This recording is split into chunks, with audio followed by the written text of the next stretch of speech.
नमस्कार. अध्याय क्रमांक 13, ओवी क्रमांक 465 ते 471. वापरून बुद्धीचे बळ, मातीने आरसा होतसे स्वच्छ, तसेच वस्त्रावरील डाग परिटाकडे होती स्वच्छ. असे शरीर ज्याचे शुद्ध, मनात लागता ज्ञानदीप, होतसे मग मनही शुद्ध, सांगावे फार आता काय. एरवी तरी अर्जुन, मन नसता आतून शुद्ध, शरीराने केवळ करणे कर्म, विटंबनाच ही होय. अलंकारावे प्रेतास, गाढवास जसे तीर्थस्नान, चोपडावे कडू भोपळ्यास, गुळानेच. ओसाड घरा बांधावे तोरण, उपाशी शरीरावर थापावे अन्न, जसे लावावे विधवेस कुंकुनी शेंदूर. वरून झळकते सुवर्ण, आतून कळसते पोकळ, रंगवून काढले उत्तम, शेणाच्या फळांस. नसता अंतर्मन शुद्ध, बाह्य कर्मास काय भाव, जरी लाविले मोल जास्त, खपते का वस्तू हीन. जशी मदिरेची घागर, बुडविली गंगा जळात, होतसे का त्या योगे सांग, घागरती पवित्र.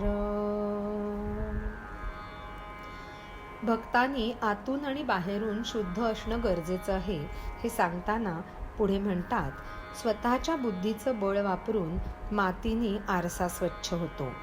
तसंच वस्त्रावरचे जे डाग असतात ते परटाकडे नेले तर ते वस्त्रही स्वच्छ होतं. अशा रीतीने ज्याचं शरीर शुद्ध आहे त्याच्या मनामध्ये जर ज्ञानदीप लावला तर मग मनही शुद्ध होईल. आता फार काय सांगावं. एरवी अरे अर्जुना, मन जर आतून शुद्ध नसेल तर केवळ शरीराने कर्म करणं ही देखील विटंबनाच म्हणायला हवी. जसं की प्रेताला अलंकार घालून नटवावं, किंवा गाढव जे पुन्हा जाऊन घाणीत लोळणार आहे त्याला तीर्थस्नान घालावं, कडू भोपळ्याला गुळाने चोपडावं, त्याने तो भोपळा कधी गोड होणार आहे का. ओसाड घराला तोरण बांधावं आणि उपाशी शरीरावरती अन्न थापावं ज्याचा काहीच उपयोग नाही. तसंच विधवेला कुंकू आणि शेंदूर लावावा. वरून झळकणारं सोनं पण आतून तो कळस मात्र पोकळ, असंच काहीसं मग म्हणावं लागेल. किंवा शेणाच्या फळांना उत्तम रंगवावं असाच विचार जर करायला गेलं तर त्या भक्तांनी जर आतून शुद्ध नसेल तर त्यांनी केलेल्या कर्माचा कुठलाही उपयोग नाही. अंतर्मन शुद्ध नसेल तर बाह्य कर्माला कधीच भाव नसतो. जरी जास्त मोल लावलं तरी एखादी हीन वस्तू कधी खपते का? जशी मदिरेची घागर, ती जर गंगाजळात बुडवली तर त्या योगाने ती घागर कधी पवित्र होईल का? अध्याय क्रमांक 13, ओवी क्रमांक 465 ते 471. धन्यवाद. नमस्कार. अध्याय क्रमांक 13, ओवी क्रमांक 472 ते 478. ज्ञान सावे अंतरात, बाह्य शुद्धी मग आपसुक, मिळेल का कोठे अन्यत्र, ज्ञान कर्माचे हे पावित्र्य. असा कर्माने केला शुद्ध, अर्जुना शरीराचा बाह्य भाग, ज्ञानाने टाकला धुवून, आतील मळ. आत बाहेर हा गेला भेद, पावित्र्य जाहले एक रूप, उरले मगरे तेथ, एकच शुचित्व. स्फटिकाच्या काचे मधील, हालचाल दिव्यांची मंद मंद, तसाच मनाचा सद्भाव, इंद्रियद्वारे होई प्रकट. ज्या योगे संशय उत्पन्न, ज्याने विकृत मनोविकार, ज्या योगे कुकर्म बीज अंकुरती. पाहून ऐकून भेटून, गोष्टींचा त्या मनावर ना विकार, मेघरंगांचे का कधी पडती डाग, आकाशावर. एरवी इंद्रिय माध्यमातून, विषयांचा जरी घडला संग, तरी न होतसे विकार, विटाळाने ते लिप्त. भगवंत अर्जुनाला म्हणतात, अरे अंतरामध्ये ज्ञान असेल तर बाह्य शुद्धी आपसुकच होते. आणि असा ज्ञान आणि कर्माचा हा जर योग आला तर त्याचं पावित्र्य काय वर्णावं? कर्मानी शुद्ध झालेला शरीराचा बाह्य भाग, ज्ञानाने आतला मळ धुवून टाकलेला. आता आतला आणि बाहेरचा हा भेद जर निघून गेला तर ज्ञान आणि कर्म हे एकरूप होऊन जातं आणि ते अत्यंत पवित्र असं असतं. मग त्यावेळेला तिथे एकच शुचित्व उरतं. जसं स्फटिकाच्या काचेमधल्या दिव्यांची हालचाल मंद मंद दिसते, तसाच मग मनाचा सद्भाव इंद्रियांच्या द्वारांमधून प्रकट होत असतो. ज्या योगाने संशय उत्पन्न होत नाही आणि कुठले मनोविकार किंवा विकृतीसुद्धा जडत नाहीत, आणि अशा मनामध्ये कुकर्मांच्या बीजाचा अंकुरही होत नाही. मग पाहून ऐकून भेटून कुठल्याच गोष्टींचा त्या मनावर विकार घडत नाही. जसं मेघाचे रंग असतात, त्यांनी कधी आकाशावर डाग पडतात का? एरवी इंद्रियांच्या माध्यमातून विषयांचा संग जरी घडला तरीही ते मन विकार आणि विटाळाने लिप्त होत नाही. अध्याय क्रमांक 13, ओवी क्रमांक 472 ते 478. धन्यवाद. नमस्कार. अध्याय क्रमांक 13, ओवी क्रमांक 479 ते 486. ब्रह्मणे वा महारीण चालल्या एका वाटेवरून, तरी त्यांच्या स्पर्शातून पवित्र अपवित्र का होते वाट. तरुण स्त्री कोणी एकच, पती अन पुत्रास घेते कवीत. पुत्राच्या मिठीत वात्सल्य फक्त, नसे काम भावाचा लवलेश. असे शुद्ध त्याचे हृदय, संकल्प विकल्पांची ओळख. कृत्य अकृत्य असे काय, अंतःकरणास त्या पक्की जाण. हिरा भिजेना पाण्यात, खडा शिजेना आधणात. मनोवृत्ती त्यान होते लिप्त, कोणत्याही विकल्पात.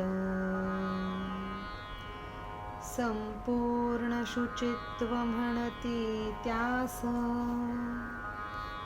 दिसती लक्षणे ही सारी जेथ. तिथेच अर्जुना तू समज, असे ज्ञान. आणि ज्या पुरुषाच्या घरात, स्थैर्याने केला प्रवेश. पुरुष असे तो जीवन, ज्ञानाचे निश्चित. देह तयाचा वरवर, पाहता हिंडे स्वभावानुसार.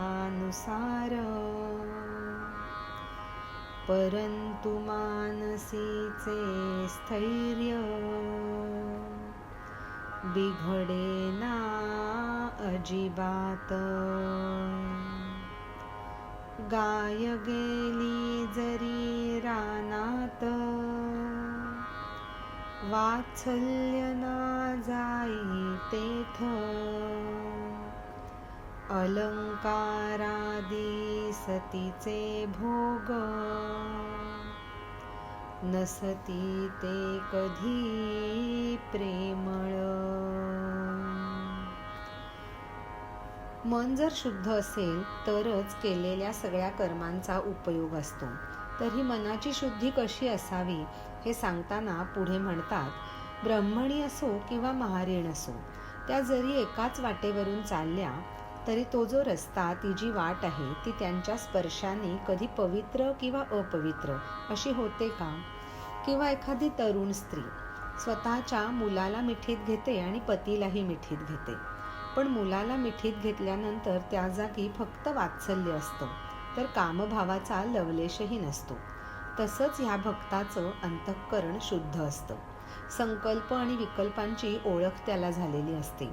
कृत्य अकृत्य म्हणजे काय करायचं काय नाही करायचं ह्याची त्याच्या हृदयाला पक्की जाणीव असते. हिरा कधी पाण्यामध्ये भिजत नाही, तसंच खडा कधी आधणामध्ये शिजत नाही. तसंच कुठल्याही मनोवृत्तींनी त्याचं मन लिप्त होत नाही. कुठलाही विकल्प आला तरी ते तसंच शुद्ध राहतं. यालाच संपूर्ण शुचित्व म्हणतात. त्याच्याच ठिकाणी ही सगळी लक्षणं बघायला मिळतात आणि तिथेच ज्ञान राहतं हे अर्जुना तू समज. अरे अशा पुरुषाच्या घरात जिथे स्थैर्याने प्रवेश केलेला आहे तिथेच ज्ञान जिवंत राहणार आहे हे निश्चित. त्या माणसाचा देह वरवर पाहता त्याच्या स्वभावानुसार हिंडताना दिसतो खरा, पण मनाच्या जागी जे स्थैर्य असतं ते अजिबात बिघडलं जात नाही. अरे, गाय जरी रानात गेली तरी तिचं वात्सल्य निघून जात नाही, ते वासरापाशीच राहतं. तसंच अलंकारादी जे भोग आहेत ते जर सतीच्या बाबतीत केले तर तिथे मुळीसुद्धा प्रेम दिसून येत नाही. अध्याय क्रमांक 13, ओवी क्रमांक 479 ते 486. धन्यवाद. नमस्कार. अध्याय क्रमांक 13, ओवी क्रमांक 487 ते 494. लोभी पुरुष जरी गेला दूर, जीव तयाचा संपत्ती पाशीच. स्थिर चित्ताचा फिरतसे जरी देह, चित्त तरी त्याचे अचल. इकडे तिकडे धावती मेघ, तरी आकाश असते स्थिर. ग्रहचक्राच्या गतीत ध्रुव, कधी न बसे फिरत. वाट सरू असती येत जात, रस्ता न जाई त्यांच्या सोबत. तसेच असे वृक्षास, नाही त्याचेही चलन वलन. चालता बोलता असूनही पांच भौतिक. न होतसे चित्ती गडबड, क्षुधादी उर्मींमुळेच. कधी येता वावटळ, पृथ्वीस नसे त्याचे भय. तसाच तोही न वाहवत, जातसे विकल्प लोंढ्यातून. दारिद्र्याने न होई दीन, भय शोकाने न कंपित. जरी मृत्यू आला देहास, भीतीने न उडते गाळण. पीडा कोणती मानसिक, तसेच कोठला आशावाद. वार्धक्य तसेच काही रोग, बहिर्मुख न होतसे त्याचे चित्त. निंदा नालस्ती अपमान, कामलोभाचा होता वार. मनाचा न जातसे तोल, किंचितही.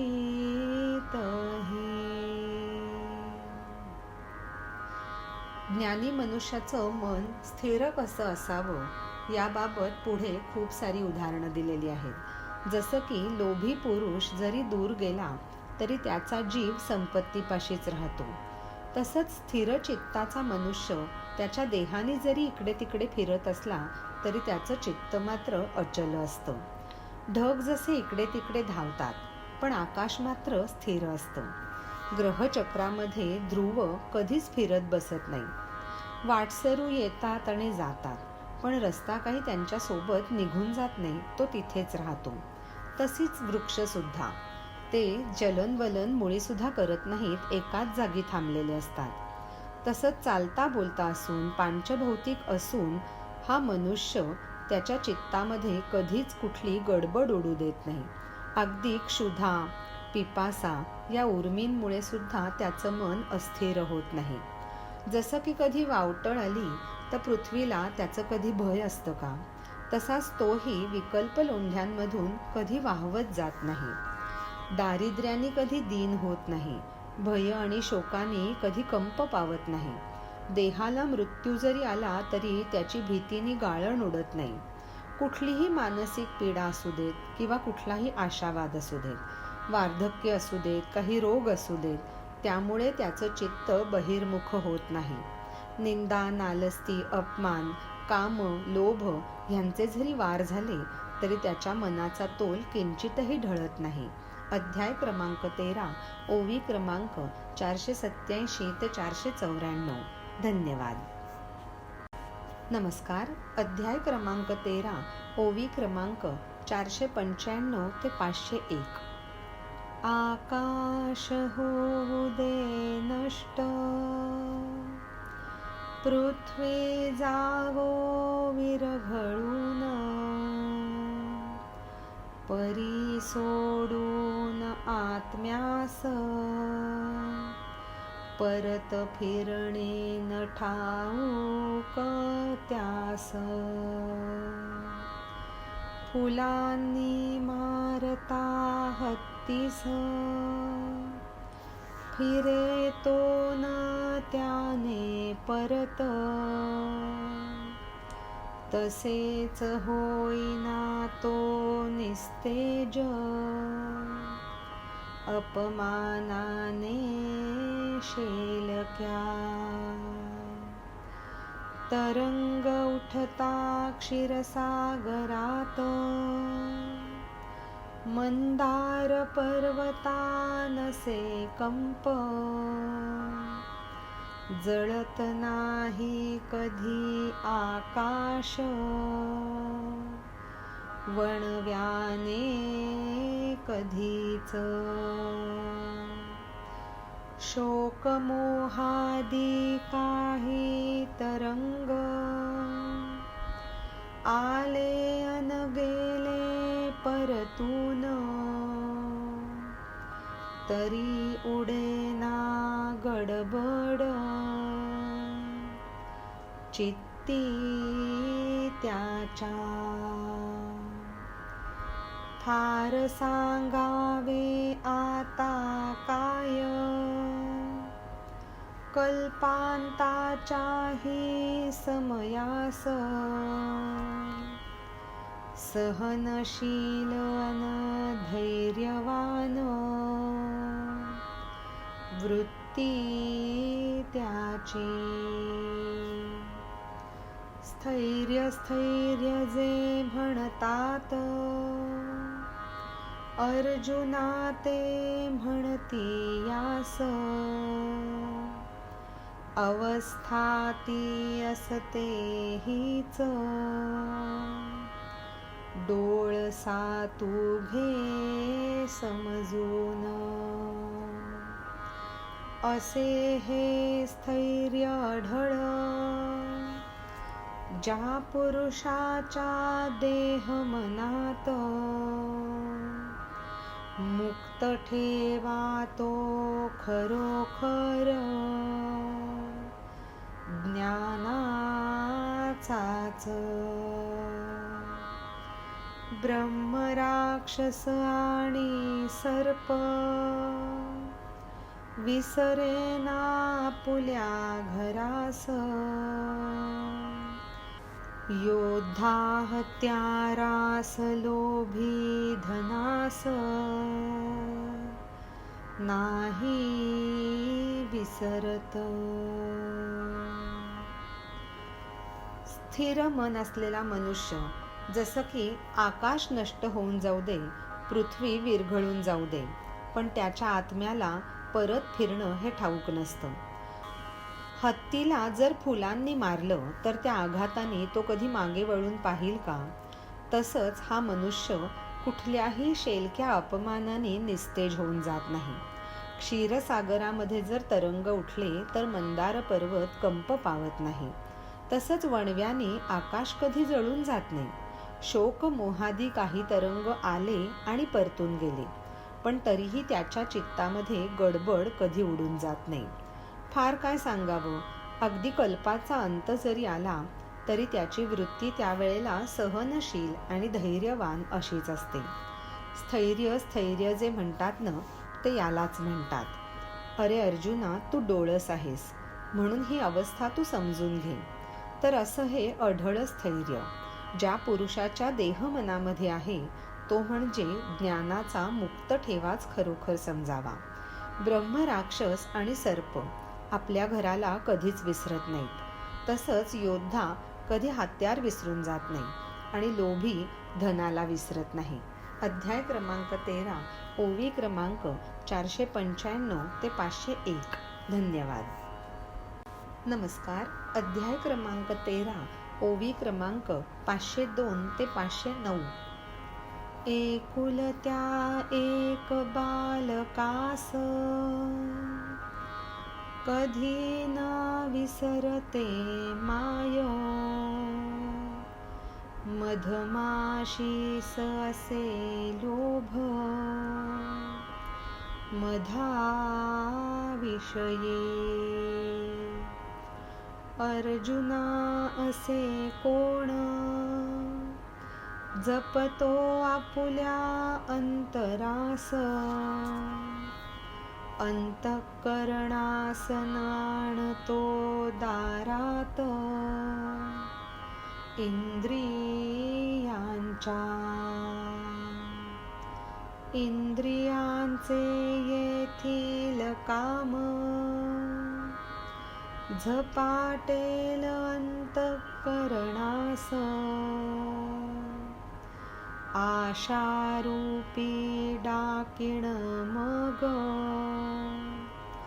अंतःकरणास घेईल कह्यात. पहारा करे मनोवृत्तीवर,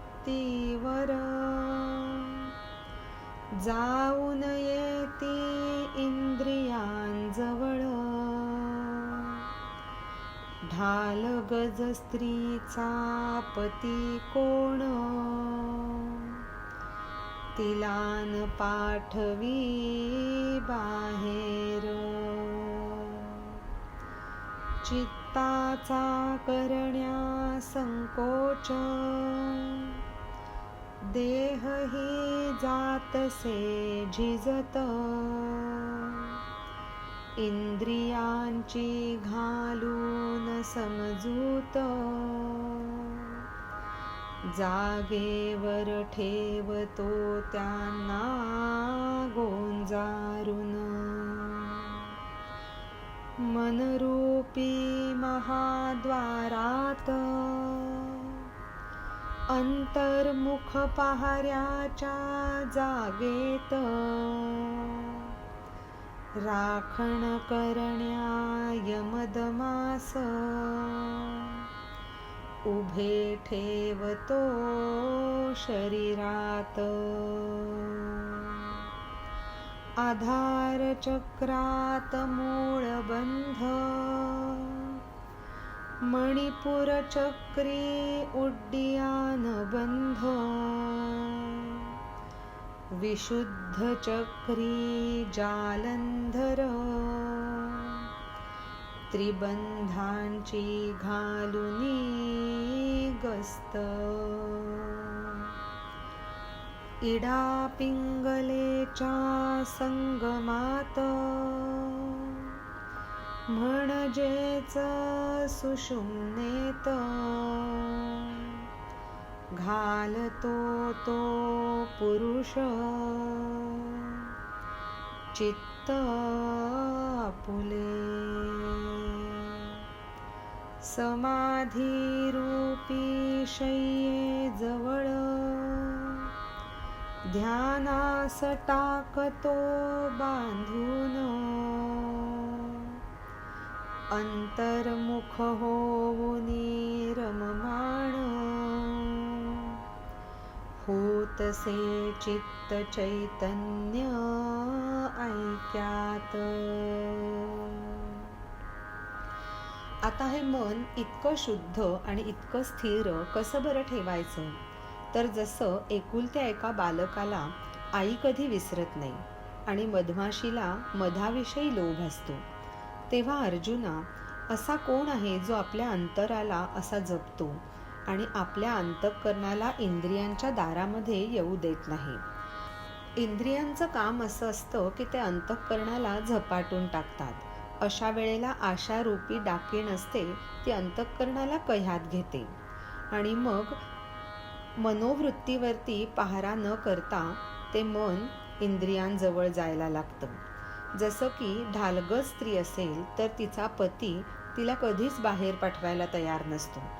मग चित्ताचा संकोच करण्यासाठी देहसुद्धा झिजत जातो, इंद्रियांची समजूत घालतो आणि त्यांना अंजारून गोंजारून जागेवरती ठेवतो. मनरूपी महाद्वारामध्ये अंतर्मुख पहाऱ्याच्या जागेमध्ये राखण करण्यासाठी यम आणि दमाची नेमणूक करतो. आधार चक्रामध्ये मूळबंध घालायचा, मणिपूर चक्रामध्ये उड्डयन बंध लावायचा आणि विशुद्ध चक्रात जालंधर बंध लावायचा. अशी त्रिबंधांची गस्त घालायला लागायचं. मग इडापिंगलेच्या संगमात म्हणजेच सुषुम्नेमध्ये तो पुरुष आपलं चित्त स्थिर करतो. त्यावेळेलाच मग समाधी रूपी शय्येजवळ ध्यानाने त्याला बांधून टाकतो आणि अंतर्मुख होऊन चित्त चैतन्याच्या ऐक्यामध्ये रममाण व्हायला लागतं. अध्याय क्रमांक 13, ओवी क्रमांक 502 ते 509. धन्यवाद. नमस्कार. अध्याय क्रमांक 13, ओवी क्रमांक 510 ते 517. अर्जुना म्हणावे यास, अंतःकरण निग्रह येथेच होतसे विजय, ज्ञानाचा रे. आज्ञा ज्याची चित्तास, असते शिरसा वंद्य, मनुष्यरूपी साक्षात, समजावे त्यास ज्ञान. आणि विषयांच्या संबंधात, असे ज्याच्या मनात, वैराग्याचा उत्तम पुरवठा जिवंत. जसे ओकलेल्या अन्नास, पाहता जिभना घोटे लाळ, आलिंगन देण्या प्रेतास,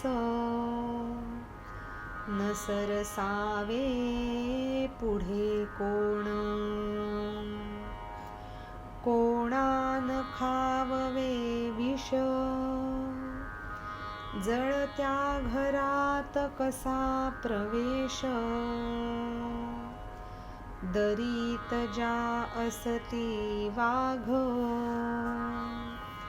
कसे जावे वस्तीस तेथ. धगधगणाऱ्या लोहरसात, उडी मारेल का कोण. कोण घेईल उशास, अजगराला. तसेच ज्याला न विषय ओढ, इंद्रियद्वाराच्या मार्गातून, जाऊन देतसे विषयांस, मनापर्यंत. विषय सेवनाचा आळस, असे ज्याच्या मनात, शरीर त्याचे असे कृश, यमदमात आनंद जास. यम नियम पाळून त्रिबंधांची गस्त घालून जो मनाला आपल्या ताब्यात ठेवतो आणि विषयांपर्यंत इंद्रियांच्या द्वारांमधून पोचूच देत नाही, असा मनुष्य म्हणजे अंतःकरण निग्रह असलेला समजावा. आणि त्याचाच ज्ञानाच्या दृष्टीने विजय होत असतो आणि त्यानेच ज्ञान जिंकलं असं म्हणता येतं. ज्याची आज्ञा चित्ताला शिरसावंद असते असा तो मनुष्य म्हणजे साक्षात मनुष्य रूपात असलेलं ज्ञानच समजावं. विषयांच्या संबंधात त्याच्या मनामध्ये वैराग्यच असतं. जसं ओकलेल्या अन्नाला पाहून जीभ लाळ गाळत नाही किंवा जिभेला त्याचा मोह पडत नाही. प्रेताला आलिंगन देण्यासाठी कोणी पुढे सरसावत नाही. कुणीही स्वतःच्या इच्छेने विष खात नाही. जळत्या घरात कधी कुणी प्रवेश करेल का? किंवा ज्या दरीमध्ये वाघ राहतात हे माहितीये त्या दरीत वस्तीला कोण बरं जाईल? धगधगणाऱ्या लोहरसामध्ये उडी कुणी मारेल का? किंवा झोपताना उशाशी कुणी अजगराला घेईल का? तसंच ज्याला विषयाची ओढच नाही, इंद्रियद्वाराच्या मार्गामधून तो विषयांना मनापर्यंत पोहोचूच देत नाही, विषय सेवनाचा आळस करतो, असा जो मनुष्य असतो तो शरीराने कृश असतो आणि यमदमामध्ये ज्याला आनंद वाटत असतो. अध्याय क्रमांक 13, ओवी क्रमांक 510 ते 517. धन्यवाद.